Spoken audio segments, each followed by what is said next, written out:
J'ai pu admirer un cadeau offert par un artiste très habile. En voici l'histoire.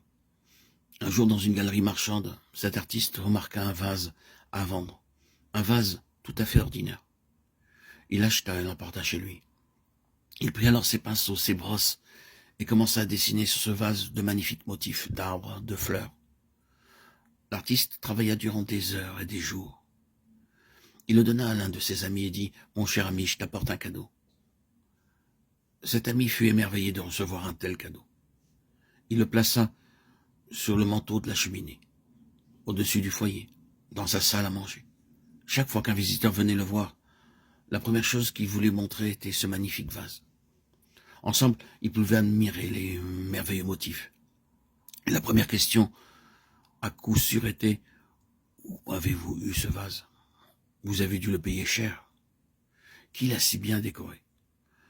Ce vase montrait ainsi à tous ceux qui entraient à la fois la sagesse et l'habileté de l'artiste.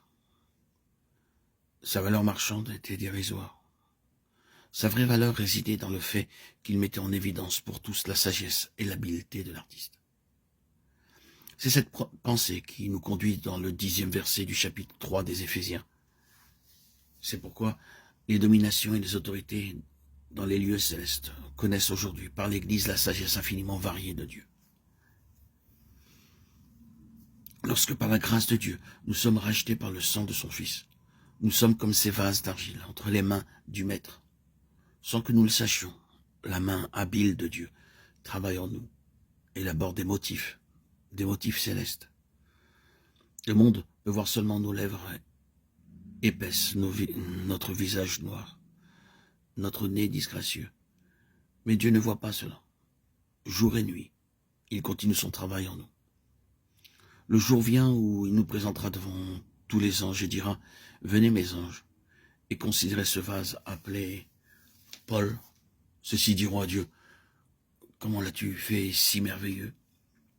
Nous savions que cet homme, sans beauté, sans valeur aucune, vivait à Hyderabad, aux Indes. Mais, ô Dieu, il se présente à nous maintenant si merveilleux.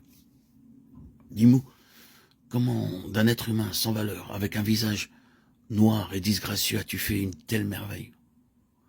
Oui, mais les anges nous admireront dans les cieux. Je ne vous raconte pas ici des contes de fées, mais la vérité tirée de la parole de Dieu. Quand nous verrons notre Seigneur face à face, nous serons semblables à lui. Nous serons admirés par toutes les armées célestes. Comment Dieu, avec un homme sans valeur, stupide, souillé, misérable, peut faire une créature si merveilleuse? Assurément, si un artiste de cette terre peut faire d'un vase ordinaire un vase aussi merveilleux, Dieu peut aussi accomplir ce miracle. Je me rendis il y a quelques années de cela au Japon, dans un lieu appelé Kobe, où se trouvent de nombreuses galeries marchandes. Là, les vases sont très beaux. Ils valent plusieurs milliers de roupies. Je m'en renseignais afin de savoir comment et où ces vases étaient fabriqués, ainsi que leur prix. Le commerçant me dit « Monsieur, ces vases ont été fabriqués avec de petits morceaux de papier, dégoûtants et les jetés sur la route. Croyez-vous cela?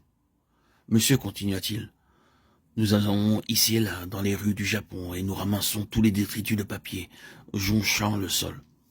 Nous les mettons alors dans une machine pour les transformer en fine pâte avec laquelle ces vases sont fabriqués. Ce matériau s'appelle du papier mâché et des motifs de différentes couleurs sont peints à la main. C'est ce qui arrive sur Terre aujourd'hui. Si les hommes peuvent, avec du papier souillé, fabriquer de très beaux articles, Dieu ne peut-il pas aussi faire de nous quelque chose de beau? Dans la Bible, de la Genèse à l'Apocalypse, nous pouvons voir en fait que Dieu agit ainsi. Ce plan céleste du commencement à la fin est présenté dans la parole de Dieu.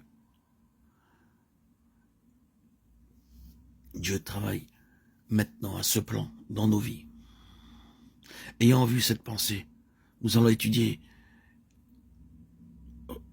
dans la maison de Dieu et considérer le but de Dieu de toute éternité. Manifester sa gloire en nous et par nous.